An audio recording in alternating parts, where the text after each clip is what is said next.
कभी सोचा है कि क्या देवता भी शिखर से गिर सकते हैं? क्या उनकी कहानियां भी हमारी आपकी तरह समय के साथ बदल सकती हैं? आज हम एक ऐसे ही देवता की महागाथा में उतर रहे हैं जिसका नाम कभी पूरे आसमान में गूंजता था, इंद्र।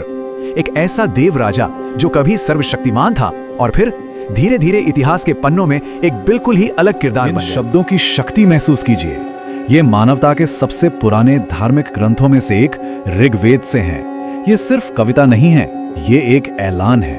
ये उस देवता की शक्ति का बखान कर रहे हैं जो प्रकृति पर राज करता था, जो अराजकता को कुचलकर व्यवस्था कायम करता था। ये शब्द इंद्र के शिखर का परिचय है। इंद्र की कहानी को अगर सही में समझना है तो हमें हजारों साल पीछे जाना होगा, ऋग्वेद के युग में। ये वो समय था जब हिंदू धर्म आकार ले रहा था, और सच कहूं तो उस दौर में इंद्र से बड़ा कोई नहीं। इंद्र का महत्व कितना था? अच्छा, जरा इस आंकड़े पर गौर कीजिए।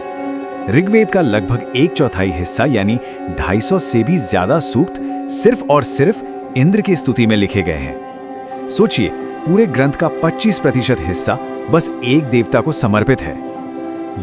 ये सच में अविश्वसनीय है। तो वैदिक काल में इंद्र कौन थे?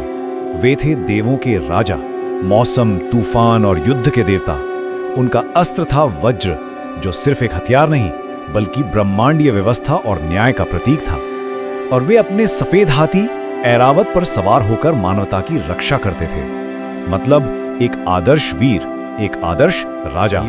अब बात करते हैं उस कहानी की जिसने इंद्र को असल में नायक बनाया, जिसने उन्हें हमेशा के लिए अमर कर दिया। ये कहानी है वृत्र के साथ उनके महायुद्ध की। जरा उस दृश्य की कल्पना कीजिए। एक विशालकाय सर्प जिसने दुनिया की सारी नदियों को बंदी बना लिया है। हर तरफ सूखा और अकाल है, और फिर बादलों के बीच से गरजते हुए आते हैं इंद्र और अपने वज्र के एक ही प्रहार से उस असुर को मारकर जीवन देने वाली नदियों को आजाद कर देते हैं। ये सिर्फ एक लड़ाई नहीं थी, ये अराजकता पर व्यवस्था की जीत थी, और इसी एक काम ने उन्हें देवों का राजा बना दिया। लेकिन कहानियां हमेशा एक जैसी नहीं रहती है ना। सदियां बीती, पुराणों जैसे नए ग्रंथ लिखे गए, और अचानक इंद्र का चरित्र बदलने लगा। वो वीर नायक जिसकी हम पूजा करते थे, उसकी छवि में दरारें पड़ने लगी और उसकी मानवीय कमजोरियां सामने आने लगी। देखिए, ये जो तुलना है ना, ये सच में बहुत दिलचस्प है। एक तरफ है वीर सर्वोच्च वैदिक इंद्र, और दूसरी तरफ है पौराणिक इंद्र, अभिमानी, भोग विलास में डूबे हुए, और अक्सर विष्णु और शिव जैसे नए, ज्यादा शक्तिशाली देवताओं के सामने कमजोर। तो सवाल ये उठता है कि इतना बड़ा बदलाव आखिर हुआ? पुराणों की कहानियां इंद्र के इस पतन को और साफ कर देती हैं। खासकर वो अहल्या वाली कहानी जिसमें वे ऋषि गौतम का वेश धरकर उनकी पत्नी के साथ छल करते हैं और फिर श्राप के भागीदार बनते हैं। ये कथाएं एक ऐसे देवता को दिखाती हैं जो अब अपनी इच्छाओं पर काबू नहीं रख पाता। वे अब सर्वोच्च नहीं रहे थे।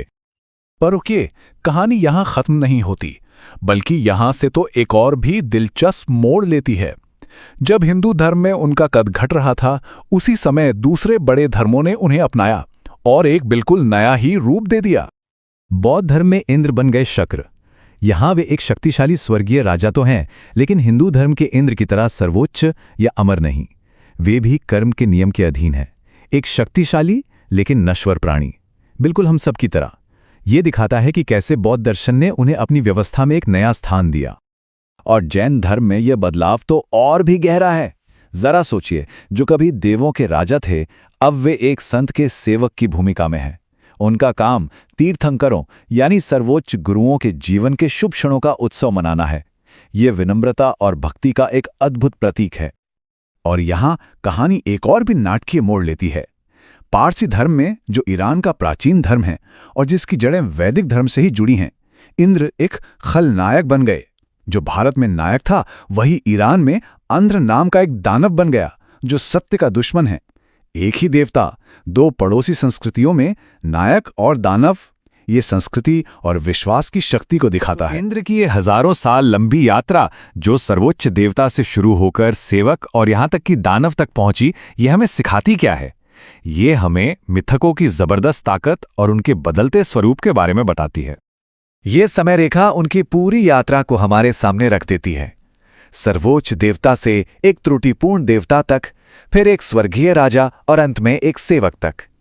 इंद्र की कहानी समय के साथ किसी चरित्र के ढलने का एक असाधारण उदाहरण है।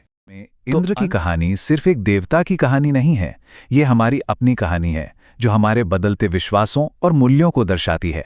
ये एक आईने की तरह है जिसमें हम प्राचीन एशिया के बदलते सामाजिक और आध्यात्मिक परिदृश्य को देख सकते हैं। जैसे समाज बदला, वैसे ही उनके देवताओं की कहानियां भी बदल गईं। ये हमें एक आखिरी सवाल पर छोड़ जाता है। अगर देवताओं की कहानियां हमारे मूल्यों के साथ इतनी बदल सकती हैं, तो ये हमारे आज के विश्वासों और नायकों के बारे में क्या कहता है? इस पर सोचिएगा जरूर।